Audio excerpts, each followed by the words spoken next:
International Islamic Research Center.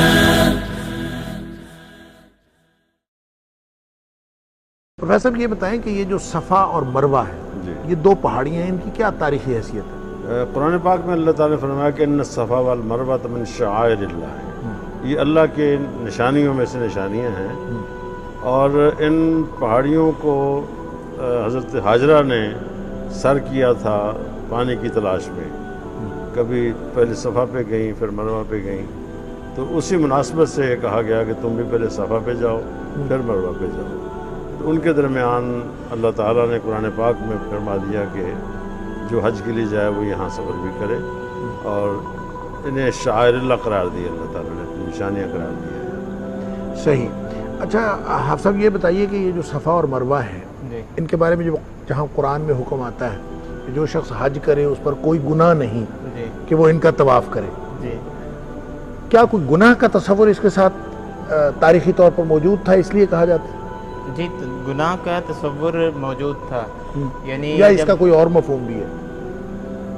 آیت کا مفہوم حضرت عائشہ رضی اللہ تعالی عنہ سے سوال کیا گیا تھا یہی کہ ان الصفا والمروۃ من شعائر اللہ فمن حج البیت او اعتمر فلا جناح علیہ ان یطوف بہما۔ حضرت عائشہ رضی اللہ تعالی عنہ فرماتی ہیں یہ وجوب کے معنی میں ہے۔ صحیح۔ فلا جناح معنی تو یہی کیا جاتا ہے کہ حج اور عمرہ کرنے والے پر کوئی گناہ نہیں کہ وہ ان کی بھی سعی کر لے، طواف کر لے، ان کے بھی چکر لگا ان کے چکر لگا لے۔ تو ام المومنین حضرت عائشہ صدیقہ رضی اللہ تعالی عنہ فرماتی ہیں اگر جواز کے معنی میں یہ لفظ ہوتے تو ترتیب یوں نہ ہوتی۔ صحیح۔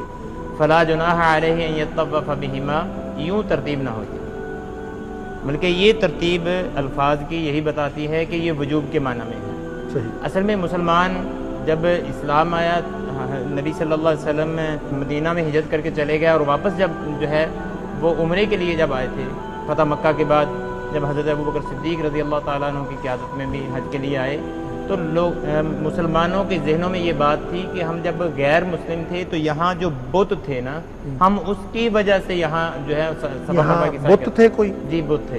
تو آپ سب کہا جاتا ہے کہ اس کے اوپر جو بت تھے عیساف اور نائلہ نامی دو بت تھے، اس کی طرف ایک کہانی بھی منسوب ہے کہ ان کا کوئی آپس میں کوئی ایسا تعلق وہ تھا؟ کہانی بھی وہ ایک محبت کے میں جڑے ہوئے، اور یہاں انہوں نے برائی کی تو اللہ تعالیٰ نے ان کو اسی شکل میں پتھر بنا دیا، تو وہ بت یہاں پہ موجود، اس لیے گناہ کا تصور اس کے ساتھ، تو اس کے ساتھ گناہ کا تصور تھا کہ شاید کیونکہ وہ انہوں نے گناہ کیا اور وہ گڑے ہوئے ہیں، اسی طرح پتھر وہاں پہ کھڑا ہوا ہے، تو ہم بھی اگر جائیں گے تو شاید گناہ نہ ہو، تو اللہ تعالیٰ نے اس چیز سے آگاہ کیا ہے، ورنہ تو یہ رکن ہے باقاعدہ وجوب سے بھی آگے، یعنی عمرے کا بھی اور اس کے ساتھ حج کے ساتھ بھی۔ بنیادی بات یہی ہے کہ وہ دو بت تھے، ان کی وجہ سے لوگ سمجھتے تھے کہ وہاں جانا نہیں چاہیے، تو پھر اللہ نے فرمایا کہ لا جناح، تم پر کوئی گناہ نہیں ہے اگر تم وہاں جاؤ گے، صفا مروہ کا طواف کرو، تمہیں کوئی گناہ نہیں ہوگا۔ International Islamic Research Center.